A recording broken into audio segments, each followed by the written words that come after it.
Peter Parker has lived one of the most fascinating lives in all of superhero comics, but what were the moments that truly defined him and why? Well, let's hop into the pages of Spider-Man Life Story issue number 1 and find out. Alrighty then, so for those of you who are unaware, this new Chip Zdarsky miniseries is going to be taking us through the web slinger's most pivotal moments and doing so decade by decade. And it's only right that we begin this story in the swingin' 60s, 1966 to be precise. Spider-Man's been Spider-Man for about 4 years now, fought some good fights, defeated some foes like Mysterio, but as it stands right now, the real threat that's keeping Peter Parker down is the looming threat of the Vietnam War. Many of his own friends have already been drafted, and were it not for being in college and having a fancy new internship coming up at the Baxter Building, no less, Spider-Man thinks that he very well could have been drafted too, and he's not sure how to feel about that. It's a real moral conundrum. Like a lot of young people, he's not exactly sure he believes in what this particular war is for, but on the other hand, he has amazing superpowers and could probably help save a lot of lives if he did win, even if doing so would mean having to reveal his identity eventually. Beyond that, it's the same as it ever was for Peter Parker. He's late to everything, which really upsets his potential love interest, Gwen Stacy, who wants to get serious but isn't sure she can with a guy like Peter. And why, yes, before you have to ask, Peter is also harangued by Professor Warren, who we all know will go on to be the Jackal, and I'm sure we'll see more of him when this series rolls into the 90s. Another thing I gotta take my hat off to Zdarsky in this situation is how he actually goes out of his way to pepper in a bunch of era-accurate slang. It never feels obnoxious. It honestly feels like turning on a movie from this time period. Now, even back in a time like this, money was tight for Peter. He was still selling his pictures to J. Jonah Jameson and taking a metric ton of abuse at the same time. Why is Jonah so angry right now? Well, it would seem the cops talked to him about his involvement with the Scorpion and the Spider Slayers. Ooh. It's while picking up his meager check at the Bugle, Pete sees the TV news talking about the war in Vietnam and how a bunch of the soldiers were saved by the intervention of Iron Man, who at this point in history the world still thinks is actually Tony Stark, the famous arms manufacturer's bodyguard, and not Tony Stark himself. Speaking of young GIs, Peter remembers that he has a party to attend later that night, a going-away party for one Flash Thompson, his former friend, former bully, who's going to be shipping off very soon. Peter has a lot of really complicated feelings involving Flash. He made his life hell, and a very petty part of him wants to tell him off in case he might never get the chance, but at the same time, he's kind of shocked to discover that the only reason Flash agreed to go to Vietnam in the first place was because, and I think you know why, he wanted to be more like his hero Spider-Man. As you might have guessed, this gives Peter an even bigger mind, body, and soul headache than he previously had, and it's only going to get a lot worse because at the bar he gets approached by Norman Osborn. Norman had tried to recruit Peter previously for an internship at his company, and when that didn't work, he let it drop that he's been watching him rather closely and rather creepily. And that is of course because Norman Osborn is actually the Green Goblin. He's rigged the whole entire bar with bombs and plans to explode them unless Peter does what he's told. Now Peter assumes this is a villain looking for one last showdown to finally kill him for forever interfering in his plans, but no, the Goblin has different ideas. He wants Spider-Man to join him on the dark side. After all, Harry is such a disappointing B-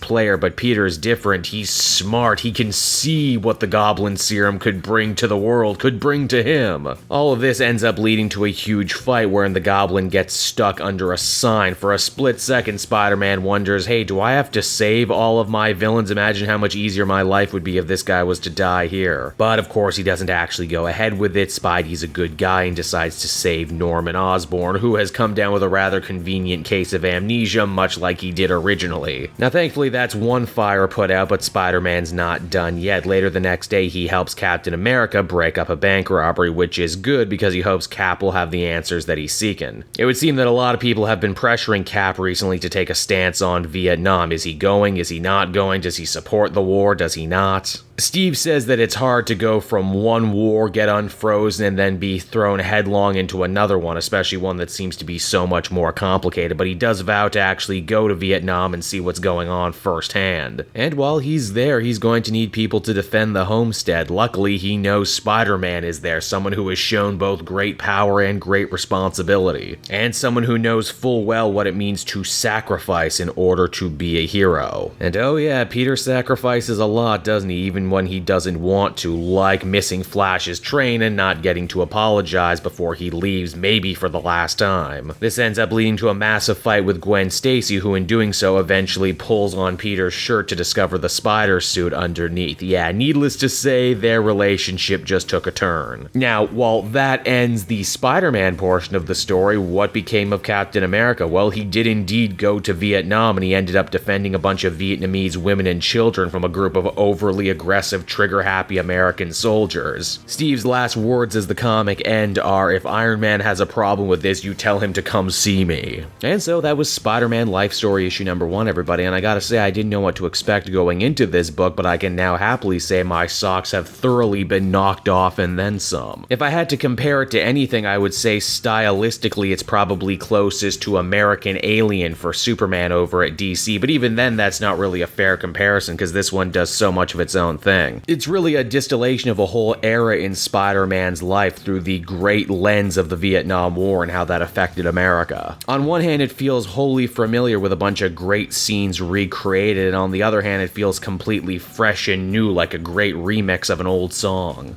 The art is great, and even though it's part of a bigger mini-series, this all works together with a beginning, middle, and end on its own. Overall, I gotta give this a 10 out of 10. This was truly stellar. Just more proof that 2019 is turning into the year of Zdarsky. I cannot wait for issue 2. Hey there everyone, it's your old pal Cape Joel, and I want to thank you so much for watching to the end of the video. I hope you enjoyed it, and if you did, why not check out some of this other comic content I have available for you. Then you can follow me on Twitter and Facebook at Cape Joel, so you're always up to speed on what I'm doing next. And hey, if you're in the market for some comic books for yourself, might I recommend buying your trades through my book depository link down in the description. Not only will you save a bundle by not having to pay anything for shipping or handling, but everything you buy via my link goes to support me and the channel. So you win, I win, everybody wins, right? And until next time, I will be back again with more comic content that smacks of greatness. Bye-bye, everybody.